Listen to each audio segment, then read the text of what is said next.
आप देख रहे हैं आजाद टीवी न्यूज 24। जानते हैं इस समय की ताज़ा खबर। नमस्कार दोस्तों, भाई मती दास जी के वंशज डॉक्टर भाई गुरु देवदत्त छिब्बड़ उत्तर भारत के प्रसिद्ध उद्योगपति तथा समाज सेवी जी के साथ आज आजाद टीवी न्यूज 24 ने श्री राम जन्मभूमि अयोध्या में 22 जनवरी 2024 को श्री राम लला की प्राण प्रतिष्ठा को लेकर विशेष वार्तालाप किया। इस मौके पर सर्वप्रथम डॉक्टर छिब्बड़ ने संपूर्ण भारतवर्ष को बधाई दी तथा माननीय प्रधानमंत्री नरेंद्र मोदी द्वारा जारी की गई अपील के बारे में विचार विमर्श किया। और क्या कहा डॉक्टर छिब्बड़ ने, आप भी सुनिए आजाद टीवी न्यूज 24 के जिला संवाददाता सर्वेश शर्मा के साथ। नमस्कार, आप देख रहे हैं आजाद टीवी न्यूज 24। इस समय की सीधी तस्वीरें अम्बाला छावनी से आपको दिखा रहे हैं, जहां पर आपको तस्वीरों में साफ साफ नजर आएंगे उत्तर भारत के प्रसिद्ध उद्योगपति भाई गुरुदेव दत्त छिब्बड़, जो कि अपने ही आप में एक अपनी छवि से मशहूर हैं और खुद ब खुद एक समाज सेवा के प्रतीक हैं और सामाजिक तौर से सेवा जो है करते नजर आते हैं। आइए सीधा रूबरू होते हैं और सीधी करते हैं उनसे मुलाकात। नमस्कार, आप देख रहे हैं आजाद टीवी न्यूज 24। इस समय की सीधी तस्वीरें अम्बाला छावनी से आपको दिखा रहे हैं कि जहां पर आज हमें एक मौका मिला है डॉक्टर भाई गुरुदेव दत्त छिब्बड़, जो कि मतीदास जी के वंशज हैं और एक बहुत बड़े समाज सेवी हैं, अम्बाला छावनी से। और सीधा रूबरू होते हैं और आज बात करते हैं उनसे। कुछ चर्चा का विषय है श्री राम मंदिर अयोध्या को लेकर। एक सवाल आपसे और बनता है, भारत की जनता से आप क्या अपील करेंगे जिस तरह से 16 जनवरी से लेकर 22 जनवरी तक इस प्रकार के कार्यक्रम चलेंगे उनको लेकर? मैं भारत से पहले अपने माननीय प्रधानमंत्री जी का, जो कि खुद एक संत हैं, उनका शुक्रगुजार करता हूं कि उन्होंने अंत तक परिश्रम से ये भगवान राम की प्राण प्रतिष्ठा, ये मंदिर, ये सब कुछ उसका निर्माण करवाया। कितनी बड़ी बात है। तो रामायण में भी लिखा है, सोचिए नृपति जो नीति नहीं जाना, जिनहिन प्रजा तिन प्राण समाना।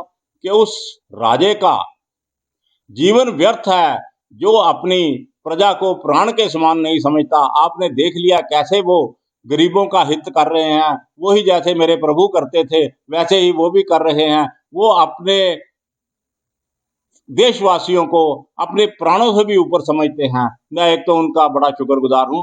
दूसरा, मुझे कई बार मौका मिला, प्रभु ने मुझे अयोध्या में बुलाया। अयोध्या जी में गया, सरयू माता में वहां स्नान किया, गौ दान भी की। मैंने देखा ये चारों भाई, छोटी छोटी मूर्तियां इनकी। एक पंडित जी अंदर बैठे थे, सफेद मखानों का तो प्रसाद देते थे, पर उस प्रसाद में इतनी ताकत थी, इतनी पॉजिटिव एनर्जी थी कि आपका कोई भी रुका हुआ काम वो सिद्ध हो जाता था। तो मुझे सीआरपीएफ वालों ने देखा कि चलो शायद ये बाहर से आए हैं, उन्होंने मुझे ज्यादा देर वहां रुकने का मौका दिया कि आप इधर खड़े हो जाओ और दर्शन करो। कई बार ऐसा हुआ। तो मैं आज जो भी हूं, मैं समझता हूं कि मेरा इस इंडस्ट्री में, इस तरक्की में कोई कंट्रीब्यूशन नहीं है। जो कुछ भी है वो प्रभु की दी है। संपत्ति सब रघुपति की नाई, भगवान ने ही सब कुछ दिया हुआ है, सब कुछ उन्हीं का है। तो मैं जनता से भी यही गुजारिश करूंगा कि वहां जाएं, दर्शन का आनंद लें। उनकी सब इच्छाएं वहां जाने से ही, उनका नाम लेने से ही सारी इच्छाएं इंसान की पूरी हो जाती हैं। हमें तो कहीं इधर उधर भटकने की जरूरत ही नहीं। जब आपके पास लक्ष्य सामने है, सूरज तो सामने ही निकल के सबको एनर्जी देता है, चाहे वो गरीब हो, दुष्ट हो, डाकू हो, संत हो, साधु हो। इसी तरीके से हमारे भगवान राम भी हर एक को चाहे वो किसी भी तरीके का हो, किसी भी कास्ट का हो, किसी भी मतभेद का हो, वो हर एक को बराबर ट्रीट करते हैं। साक्षात वो आपके अंदर विराज है। हरि व्यापक सर्वत्र समाना, प्रेम से प्रकट होई मैं जाना। ये भगवान शिव जी ने कहा है कि हरि व्यापक सर्वत्र समाना। तो भगवान सब जगह हैं, आप उनको याद कीजिए, आप अपने घर पे बैठ के याद कीजिए तो आपको अयोध्या जी सामने नजर आ जाएंगे। भगवान तो अयोध्या जी तो बहुत नजदीक है, आप जा सकते हैं। भगवान तो आपको मिलने बैकुंठ से आ जाते हैं। आप मंदिर जाते हैं 4 कदम पे और भगवान बैकुंठ से चल पड़ते हैं आपको मिलने के लिए और आपको दर्शन देते हैं। कितनी बड़ी बात है, कितने कितने प्यारे प्रभु हैं आपके। जब ये अयोध्या में आए तो उन्होंने हजारों लोग इकट्ठे हो गए, तो इन्होंने भगवान राम जी ने हजारों रूप धारण करके एक एक आदमी को वो इंडिविजुअली मिले, एक एक करके मिले। हाँ भाई, आपका क्या नाम है? बंता सिंह, आपका क्या नाम है? आपका क्या नाम है? रामलू भाया, आपका क्या नाम है? हर एक को मिल के कैसा हाल है, ठीक है, 14 साल कैसे भी, एक एक को उन्होंने हजारों रूप धारण करके उनके दर्शन किए, दर्शन दिए उन्होंने। तो प्रभु तो बहुत ही मैं वर्ड से कुछ नहीं कह सकता। ये तो मेरा दिल जानता है कि मैं कितना उनके लिए कितना तो करता हूँ, आभार करता हूँ कि उन्होंने मेरे जैसे तुच्छ इंसान को यहाँ तक पहुंचाया है। सब आपकी कृपा है, सब प्रभु की कृपा है। डॉक्टर, सबसे पहले तो आपका बहुत बहुत स्वागत है हमारे चैनल में। धन्यवाद। श्री राम मंदिर अयोध्या में रामलला जी का जो है शिलान्यास होने के लिए जा रहा है, क्या कहेंगे इसको लेकर आप? ये हिंदुस्तान की, सिर्फ आज़ाद हिंदुस्तान की नहीं, बल्कि अंग्रेजों के गुलाम हिंदुस्तान की और मुगलों के अत्याचार वाले हिंदुस्तान की भी सबसे बड़ी खबर है। इससे बड़ी खबर इस दुनिया में कोई नहीं हो सकती। 500 साल हो गए जब बाबर के सिपा सालार मीर बाकी ने ये महान सभ्यता, हमारी संस्कृति, हमारे प्रभु का मंदिर ध्वस्त किया और तब से लाखों लोगों ने इस मंदिर को बचाने के लिए अपनी जान दी और घर में बैठकर लाखों करोड़ों आदमी रोए और दुखी हुए कि उनके महान प्रभु श्री राम, उनके मंदिर को भी ऐसे विध्वंस कर दिया गया। और आज हमें बड़ी फख्र की बात है कि ये पूरे विश्व में एक ऐसी धरोहर बन रही है, सिर्फ हिंदुओं के लिए नहीं पर समस्त समाज के लिए, पूरे दुनिया के लिए एक ऐसी धरोहर बन रही है कि जिसका कोई सानी नहीं है, जिसका सिर्फ सानी त्रेता युग के वेदों में है। दोस्तों, प्रश्न ये बनता है कि संपूर्ण भारत के कोने कोने से जो लोग श्री रामलला जी के दर्शन करने के लिए उस पवित्र दिन वहां पहुंचेंगे, हरियाणा से कौन कौन वहां पर आमंत्रित है, इस पर प्रकाश डालें। देखिए, ऐसे है कि वहां पर कोई भगदड़ ना हो जाए, तो हमारे माननीय प्रधानमंत्री जी ने सबको गुजारिश की है कि आप ये भव्य समय में, उस समय में घर में दीपमाला करो, इसमें दिवाली मनाओ, भगवान का नाम का सिमरन करो, राम धुन चलाओ।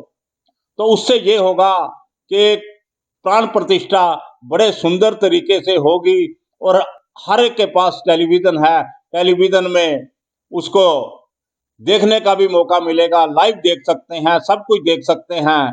तो इसलिए मेरी भी यही लोगों से यही हाथ जोड़ के बेनती है कि कम से कम जाएं। हालांकि मुझे भी अयोध्या से भगवान राम का निमंत्रण आया है, पर मैंने भी यही बनाया है फैसला कि मैं इस प्राण प्रतिष्ठा के बाद जाऊंगा और प्रभु के दर्शन करूंगा, अपने परिवार को लेके जाऊंगा, उनके दर्शन करके ये सोच कर ही इतना मन रोमांचित हो जाता है, तो दर्शन करके तो क्या मजा आएगा। डॉक्टर, आमजन के साथ जो है एक थर्ड जेंडर कैटेगरी, जिनको हम किन्नर समाज से देखते हैं और किन्नर कहते हैं, वो भी जो है राम मंदिर श्री रामलला जी की प्राण प्रतिष्ठा में वहां पहुंचने शुरू हो चुके हैं, इसको लिए क्या कहेंगे आप? मैं तो एक ही चीज कहूंगा कि मेरे प्रभु श्री राम सबके हैं। आपने देखा होगा कि मां सबरी के प्रांगण में प्रभु गए, वहां सबरी जी को दिए हुए बेर खाए और वहां उन्होंने नवदा भक्ति का जो वो सब संसार को दिया, जिसमें सबसे पहले उन्होंने कहा प्रथम भगति संतन कर संगा, दूसरी रति मम कथा प्रसंगा, कि पहली जो भक्ति है वो संत का संग है। तो उन्होंने एक पिछड़ी हुई आदिवासी महिला को एक संत का दर्जा दिया और उनको संत बना दिया, जिनको आज भी हम त्रेता युग के बाद भी याद कर रहे हैं। बाबा तुलसीदास ने इस प्रसंग को बड़ी विशेष महत्व दिया है। तो ऐसे प्रभु राम, आप देखिए केवट जो एक छोटी जाति से था, उसने हालांकि प्रभु को हर चीज से उकसाने की कोशिश की। लक्ष्मण जी को भी उकसाता रहा कि उन्होंने जैसे वो याद दिलाया कि छुअत शिला भई नारी सुहाई, कि आपके चरणों से जैसे ही वो शिला का उन्होंने स्पर्श किया तो एक नारी, बड़ी सुंदर नारी निकल आई। तो वो अहल्या का भी याद, वो भी उन्होंने। और आपको जान के खुशी होगी कि जब 14 वर्ष के वनवास के बाद भगवान राम पुष्पक विमान में आ रहे थे तो उन्होंने वो विमान वहां पर रोका, श्रृंगवेदपुर के बॉर्डर पे, गंगा जी के बॉर्डर पे, और उसको अपने मित्र को, केवट को, उसको अपने गुहू को, उनको साथ बिठाया। कितनी बड़ी बात है, कितना प्यार वो करते थे। तो किन्नर समाज भी हमारे समाज का एक बड़ा अभिन्न अंग है। और इनमें बड़े बड़े, एक बंबई में है, वो बड़ी बड़ी भगत है, महामंडलाचार्य भी उसको बनाया गया है किन्नर समाज में। तो हमें बड़ी खुशी है कि हमारे हिंदू धर्म में किसी जात को, किसी वर्ग को, किसी इंसान को कभी भी भेदभाव से नहीं देखा जाता, हमेशा उच्च विचारों से और प्यार से देखा जाता है, चाहे वो किन्नर समाज हो, चाहे वो सामान्य समाज हो। जगह जगह पर जो है उस शुभ दिन 22 जनवरी का बतौर जो है काफी बेसब्री से लोगों को इंतजार है। लोग जगह जगह पर बहुत अच्छे अच्छे मांगलिक कार्यक्रम भी करेंगे। आपके द्वारा इस कड़ी में क्या पहल की गई है उस 22 तारीख के लिए? सुनहु भरत बावी प्रबल, बिलखी कहूँ निनाथ, हानि लाभ जीवन मरण, यश अपयश विधि हार।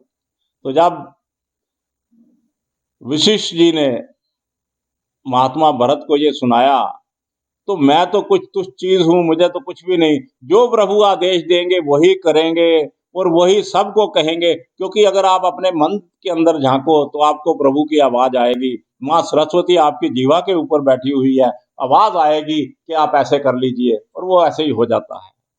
तो हम भी वैसा ही करेंगे जैसे प्रभु चाहेंगे। हमारे यहाँ तो बड़े सुंदर प्रभु विराजमान हैं। आज कुछ वो आरएसएस वाले और कुछ महानुभाव उस मंदिर में हमारे वहाँ कलश स्थापना करके जाएंगे। तो हमें तो लगता है कि अयोध्या यही बना हुआ है। चलते हो तो अयोध्या तो आपके शरीर के अंदर ही बना हुआ है। भगवान ने ऐसी चीज रची है, ऐसा इंसान रचा है कि उसके शरीर के अंदर सब कुछ है। आपकी नाभि में भगवान विष्णु हैं, आपके वक्षस्थल में ब्रह्मा जी हैं, आपकी यहाँ आज्ञा चक्र पे भगवान शिव मौजूद हैं। आपके तो ब्रह्मा, आप तो जरा गर्दन झुकाइए और देख लीजिए तस्वीर भगवान की, तो वो तो आपके शरीर के अंदर ही है। मुझे फिर बड़ा फख्र है कि हमने अपनी जिंदगी में भगवान राम का इतना भव्य मंदिर बनता हुआ देखा। वहां हम जाएंगे भी, अगर अभी बुलाएंगे तो हमें निमंत्रण आया है, अभी जाएंगे। अगर अभी नहीं बुलाएंगे तो उसके बाद जाएंगे, सारे परिवार के साथ जाएंगे। तो इसी तरीके से मैं सारे देशवासियों को भी कहता हूं कि आप भी वहां जाइए। मैं तो वहां कई बार गया, लखनऊ से जाता था, वहां से कार लेके सीधे वहां चले जाते थे और भगवान बड़े सुंदर दर्शन देते थे वहां पर भी बैठे हुए।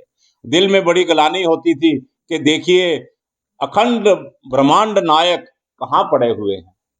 पर देखिए प्रभु ने ऐसी लीला रची कि अब वो इतना सुंदर, इतना भव्य मंदिर बन गया, और जो सब देशवासियों को बहुत बहुत मुबारक हो। ये सब 140 करोड़ देशवासियों के दिल पे राज करेंगे और करते रहेंगे। ऐसे और अधिक दृश्य देखने के लिए बने रहिए हमारे साथ आज़ाद टीवी न्यूज़ 24 पर।